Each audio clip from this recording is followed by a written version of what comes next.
um, step outside, feel a little warmth, and I hope that it brought you some joy today. Last week on Hope in This Moment, I shared a verse in Romans that speaks about hope like a process. It's from Romans 5:2, and it says, "As we boast in the hope of the glory of God, not only so, but we also glory in our sufferings because we know that suffering produces perseverance, perseverance, character, and character, hope." So we talked about that hope can be like a process. And tonight I wanted to kind of expand on that idea because right now it can feel hard to have hope in every single moment.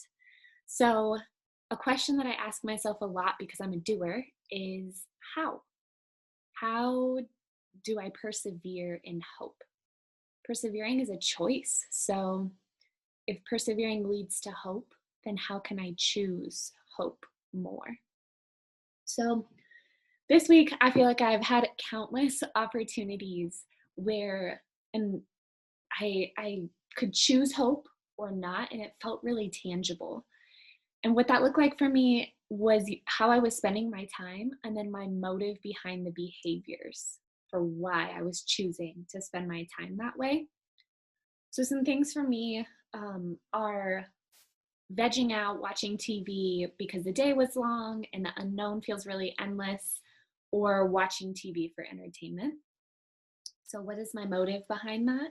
Or if it's social media, um, do I really want to be checking in with my friends and making sure I'm staying connected? Or am I just unsure what to do with my time, or I need a distraction and it ends up sucking an hour of my life away?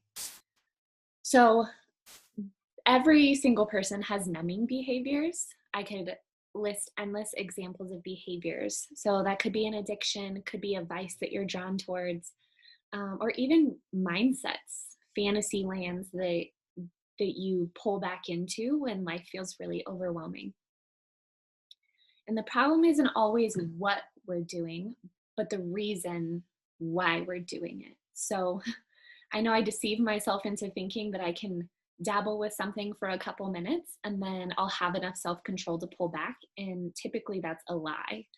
Um, and really, I think it's come to this place right now that I'm worried that we're all deceiving ourselves into believing that certain things are going to bring refreshing and that they're going to bring rest. But sometimes the things we turn to don't bring refreshing or rest. They don't make us feel better. They have the opposite effect.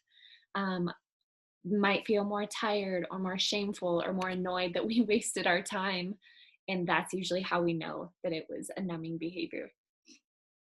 So I shared on mine a little bit last week. I talked about my tendency to withdraw. And sometimes that looks like for me just sitting and thinking about nothing, or TV, or over productivity, cleaning. Sometimes it's a walk. I have healthy behaviors as well. But to be clear, I'm not talking about the healthy coping mechanisms today, like journaling, hiking, talking with friends, but behaviors that we know don't serve us. And we all have a lot. I have a whole poo-poo platter of them.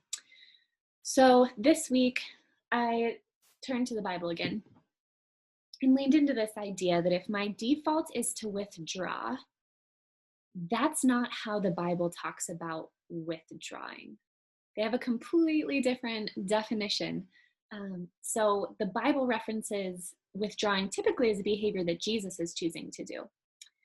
Luke 5:16 says, "But Jesus often withdrew to lonely places and prayed."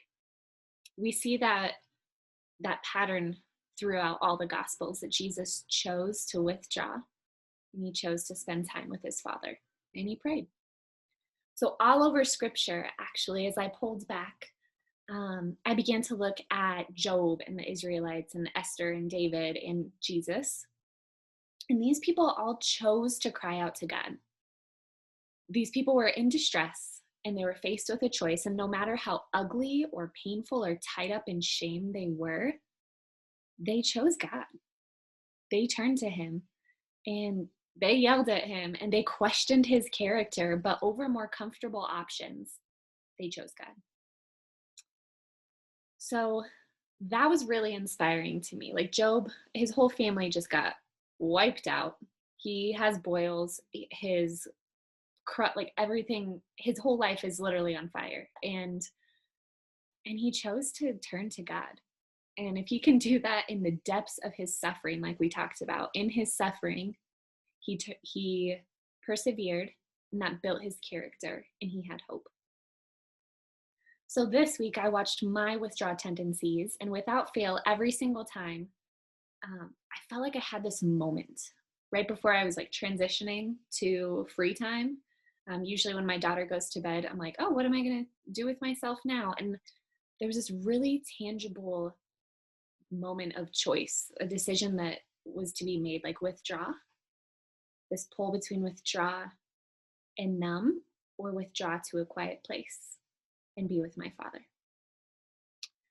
So maybe you're watching this because you were numbing out on social media, or because you intentionally came to this video because you're looking for hope. And I just have a couple questions for you to reflect on. Maybe you take these to God, maybe you journal about them, whatever that looks like for you. But ask yourself, what are these default behaviors that you turn to when you feel overwhelmed? How do you spend your time when life feels really overwhelming? And then, yeah, I'd encourage you to write those down. And a second question would be then, okay, if you know your behaviors, what do you turn to engage? What does engaging look like? Maybe that's with God, maybe that's with people, maybe it's with both. For me, it's both. But we all engage with God differently. And so know that there's always this open invitation from God, because he really wants to hear the unfiltered version of you.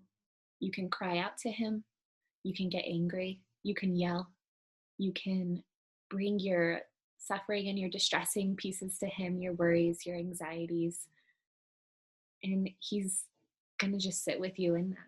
He wants to listen to you, and he wants to spend time with you. So my invitation for you right now is to engage.